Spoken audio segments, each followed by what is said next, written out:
Muy buenas tardes. Este sábado vamos a hacer un video referente a vectores, conceptos básicos de vectores en dos dimensiones, expresando dicho vector en la forma de componentes rectangulares y vectores unitarios.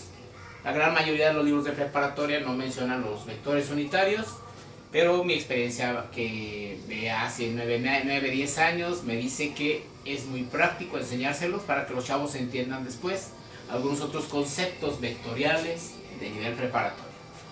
Dice, dada la magnitud y dirección de los siguientes vectores, determina la magnitud de sus componentes y exprésalos en forma de componentes y vectores unitarios. Bueno, supongamos que tenemos un vector v.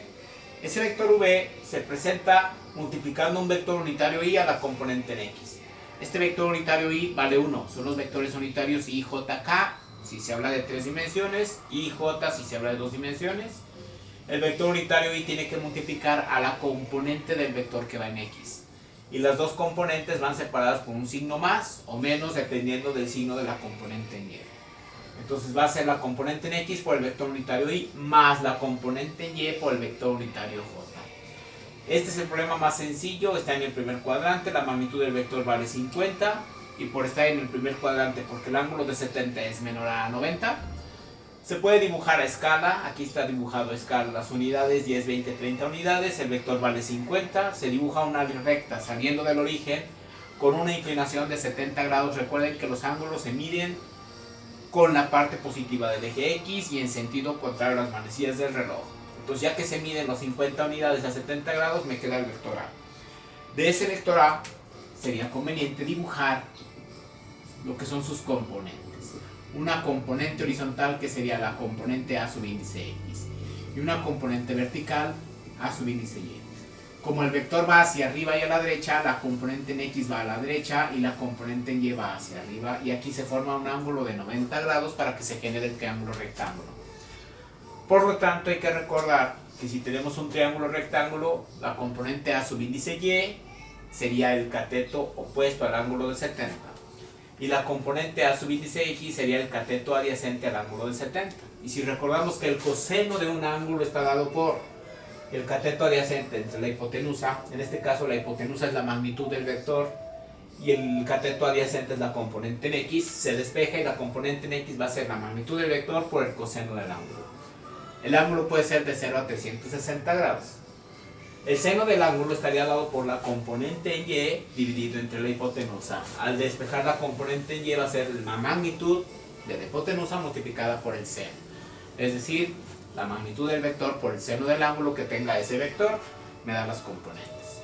Entonces vamos a empezar a calcular para este vector sus respectivas componentes. Si yo calculo la componente A sub índice X, sería el valor de 50 por el coseno de 70 grados. 50 por... Vamos a ver cuánto vale el coseno de 70. Entonces, normalmente yo lo hago y la gran mayoría cuando adquiere experiencia y habilidad lo hace en un solo paso. Pero vamos a poner lo que es el coseno de 70. Esto da 0.342 y un 0. Vamos a usar 4 cifras después del punto decimal. Recuerden que debe estar en el modo adecuado la calculadora, que no esté en el modo radianes ni en el modo de grados centesimales.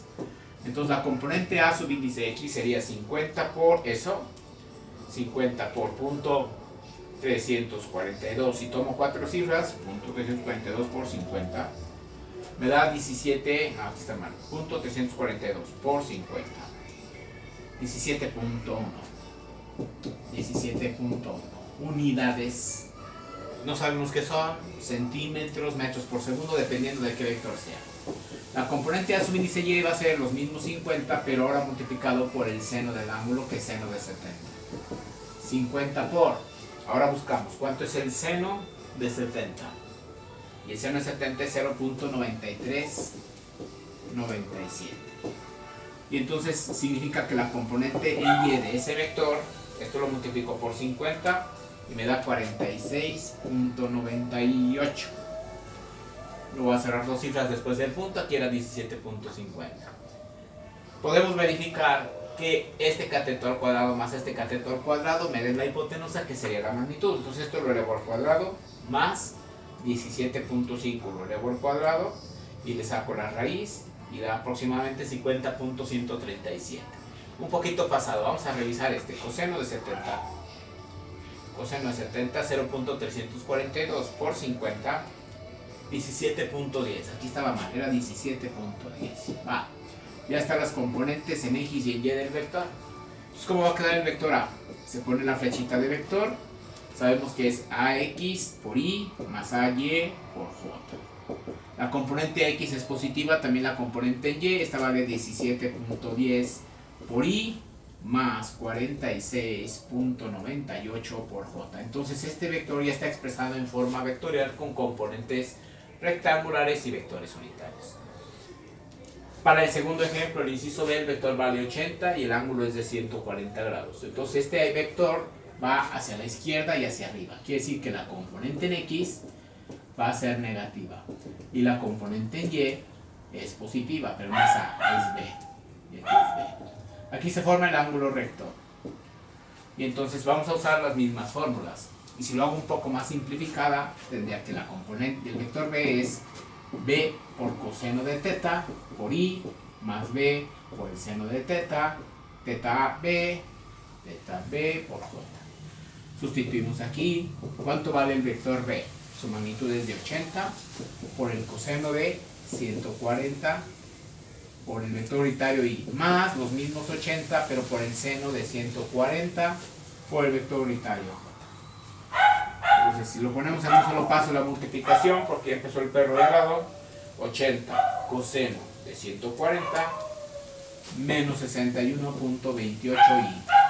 Ahora 80 seno de 140 más 51 da positivo 42J.